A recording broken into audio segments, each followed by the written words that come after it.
Today's adventure takes me to San Francisco. Yes, that's San Francisco in California, where today I'm going on an Alcatraz tour. Now, unfortunately, I'm not rich. I'm not a YouTuber that has 1 billion followers, so this isn't a private tour of Alcatraz. So I'm going to be with lots of other people on this tour, but I thought, what the heck, I'm going to bring you with anyways, because it's going to be pretty cool. And behind me, you see the bay, and in a little bit we'll depart on this tour. So come join me as we go and explore Alcatraz. As we wait near the dock to board the ship, they have a nice scale model of Alcatraz Island here. Really wonderful, beautifully detailed, and here's a little history on the prison. This prison that we currently see was started in 1907, finished up in 1912, but beautiful model there. And this is how the prison looked when all the buildings were intact and fully functional.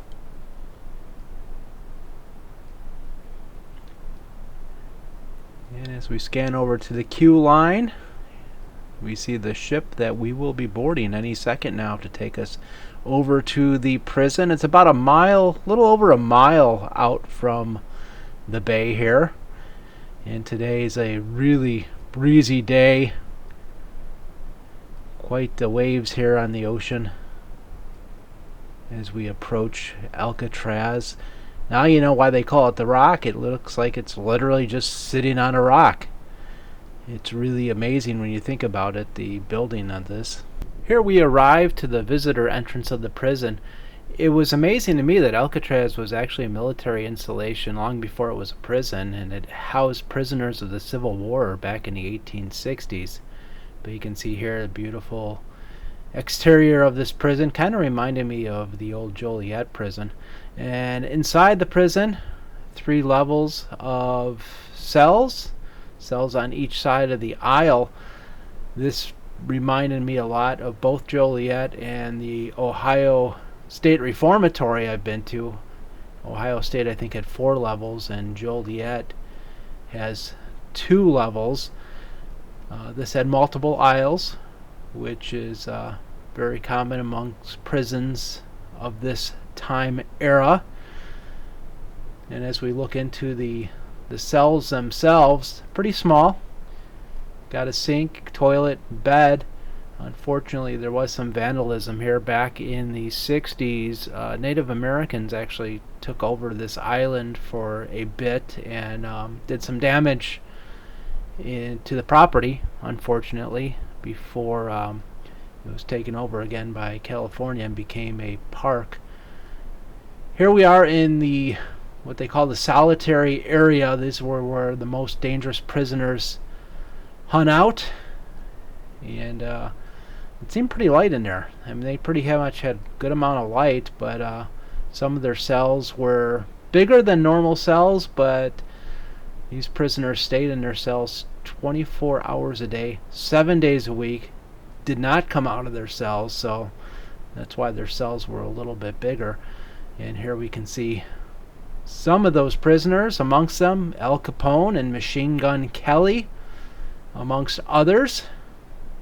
So the Birdman of Alcatraz was also here in solitary confinement.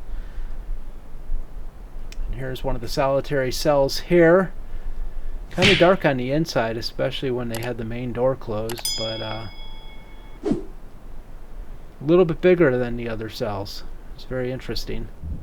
The next room adjacent to solitary confinement was the library, which was a huge room, 3 stories tall, a lot of glass windows. The inmates were able to read and check books out from the library. And the cells adjacent to the library here were the penthouse suites because they had a lot of light and a good view.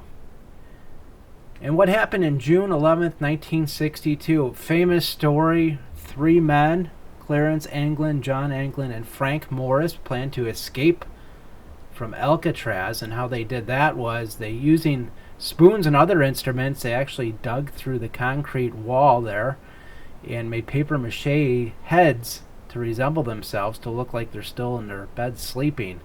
quite amazing to see this in person, that these guys did this. That had to be quite an undertaking.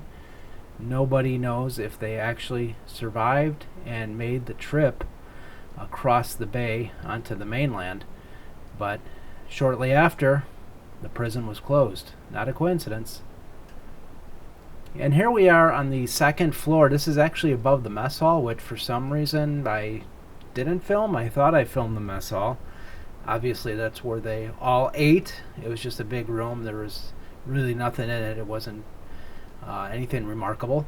Here is the hospital, like I said, with many different rooms. I'm sure they served different functions. I'm sure there were some exam rooms. I don't know if they did operations here or not. This was, out of the several old prisons that I've toured, this was by far the biggest hospital area of any of the prisons. And maybe that's because the prison was so isolated. It may have needed more of an enhanced hospital area than other prisons.